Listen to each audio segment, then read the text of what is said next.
All right. Well, I'm the only one here, and I'm going to do the final game end video. And so this is table number one, and we went ahead and called it, and most of the guys are downtown seeing the National Mall in DC. I'm here because my work is forcing me to get some work done today before I go into work tomorrow. So a couple of folks headed home that are within driving distance, and the rest of them are going and seeing stuff before they fly back home tomorrow. We'll go out to dinner tonight to close out the Clash in the Capitol, and so 2026 is a pretty good event.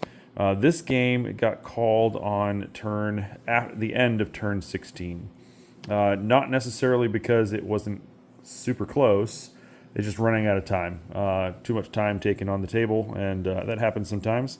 And so we'll have to try to push one along. I think both years this time, both years now, there was one table actually in the same spot that went a little long. And so we'll do a quick overview.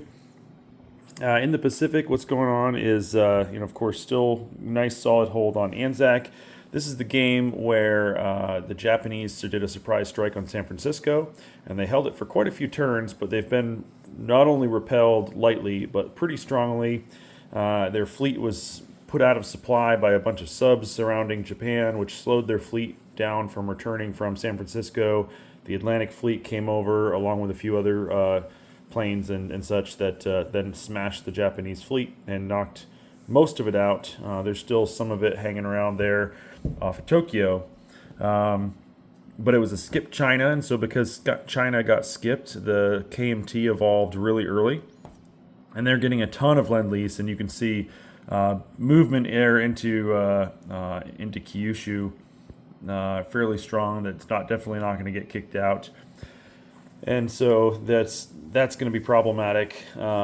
And then at the same time, there's the same time that this KMT was so focused on Japan that the CCP kind of got a window, and they were able to go in behind them and evolve. And so with a little bit of help from the Soviets. So two major power China. It's kind of interesting. But then the Brits came in with their fleet, and they took all the DEI, so they're getting paid bank now. Japan is likely in trouble. Their income is down to 10. Income of 10 with maybe a couple of bonuses off of some islands. I think they still get the one for Wake, and then that might be it. And they have Ascension Islands, which is one, so that's two. So they're making about $12 a turn. They will be overpowered at some point, but I mean this army stack here with planes and Ghost Militia, and it's not dying anytime soon.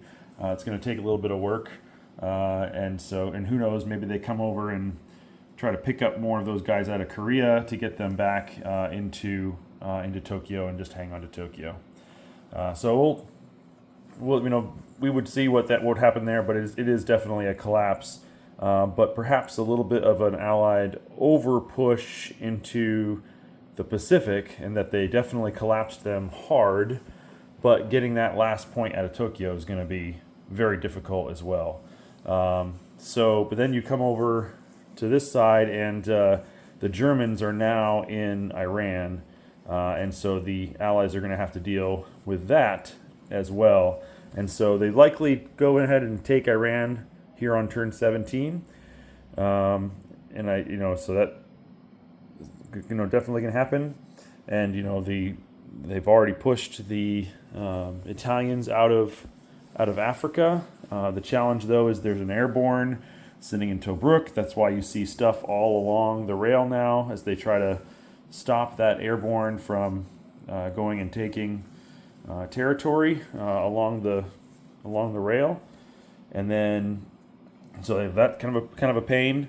Plus, the Italians are sitting very strongly on top of Malta, so Sun Never Sets is likely going to be very difficult if they do get it back. You've also got the Italian fleet is out here off of Gibraltar now, so they're kind of bringing pressure, and the Spanish point is pretty secure, and so the focus definitely needs to be on the folding Japan is one thing, but it might just take too long. They've got them down to where they need to be, and they can go take back all their islands and get their Pacific buffers, Pacific buffer zone in for, or whatever it is, all their islands for the Americans. That'll be good. But at the same time, the Italians can opening for the Germans. The Soviets do have a big army there in Smolensk, not Smolensk, whatever it is here, Tula-Lipetsk. But that's nothing compared to the 70-plus unit army and air force that the Germans have, and with more coming up through Smolensk here pretty soon. So definitely a challenge. Leningrad is held, but I mean, they're going to score Lebensraum this turn, and I'm not sure they'll ever take it away. And then when you come over here, and so the Germans are starting to respond to some UK threat here on the west side. A bunch of Air Force, including bombers, that are getting built up there to potentially delete some points, maybe do some landings, take away a couple of things, but it's definitely going to be a challenge. And you can see on this side. So what we came up with the final score, here, show the tech. I mean, just an amazing German tech. Really good German money. They're making in the mid-80s now, and soon to be at over 90. And this is kind of what we came up with, what the final score table likely looks like. The Germans have heavy HSBs. We think that they probably delete Calcutta before the Allies can delete anything from the Axis. They hang on to Nanking, the Allies hang on to Nanking and Sydney, hang on to London. They have triumph easily. They have their sphere. They regain their sphere. They have Big Blue Fleet easily. They have the Chinese Civil War. They have a colonialism, but they're not going to be able to take back Sun Never Sets. So that's 1, 2, 3, 4, 5, 6, 7, 8 is what we see kind of them at. And then the Axis on the other side, 1, 2, 3, pretty easily. They should be able to hang on to Tokyo. Should be able to hang on to Paris. I don't think they're going to lose Stalingrad. They might even go and get Moscow here pretty soon. They should be taking Stalingrad this turn, I should say. And then they already have the Spanish Civil War. They will be getting Lebensraum. They should be hanging on mostly to Festung Europa, though that's where there could be some chippiness back and forth for a potential tied game.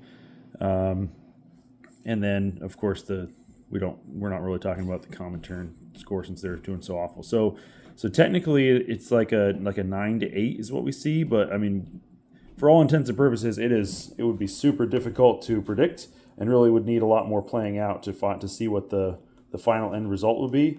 However, we would say the upper hand strategically is currently sitting with the Axis, just with that massive bank that the Germans have, and that they, potentially could end up surrounding Moscow and taking Moscow as well.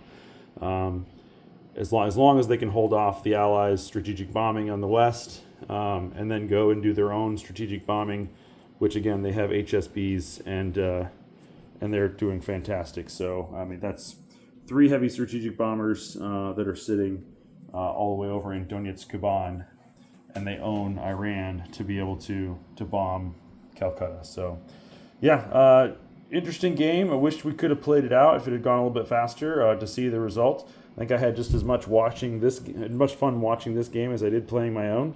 Really great group of guys this weekend, and so this will be the last video. We do have a side game of Global War 14 going on over here. They are a couple of turns in, and they're done with the prequel. I'm actually not really following along very well on who's doing what and how, and so I won't make a whole lot of commentary other than just doing a quick little overview or flyover of where it's at. And so for those who recognize and understand 1914 a little better than me, it is my set, but I actually bought the set, a whole complete set from the designer of 85, Admiral Seabass, and I haven't actually had a chance to get this out and play it myself yet. And so Bob Hatcher, one of the main developers for this game, graciously helped set it up, helped walk people through some of the newer players, and he's going to give me a couple of hints on things that I'm missing and should be able to get or should add to it to make sure I have the right kind of set. So, anyways, that's going to be it for the whole weekend for Clash in the Capital.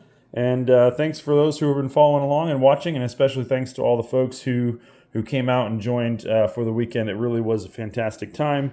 Lots of really good food, lots of really good drink, lots of really good fellowship. Can't guarantee you're going to win your table, but I can guarantee you'll have a fantastic time. So we're hopefully plan on trying to do this again next year, and we'll see where it goes. But until then, appreciate all the support and appreciate all the folks who were able to make it out.